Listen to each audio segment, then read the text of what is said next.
Welcome to my room here in Mets. Ito po pala yung banyo ko. After training, dito po ako naliligo palagi. Ito po pala yung mga jackets ko na ginagamit ko everyday bago pumunta ng training. Kasi minsan malamig yung weather dito kaya ginagamit ko siya palagi. Papakita ko po sa inyo yung mga supplies ko na mga food.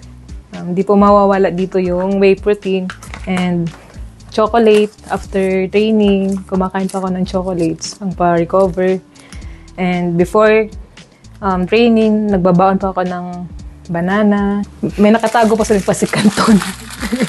Pero minsan na lang po ako kumakain nito.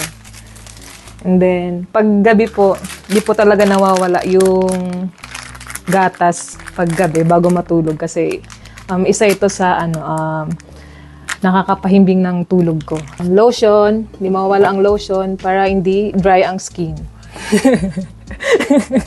Ito po pala yung bed ko after training. Dito po ako nagre-rest. Lalo na sa gabi. Need po talaga natin ng mahabang pahinga. And so, ayun nga. Thank you sa pagsama sa room ko. Bye!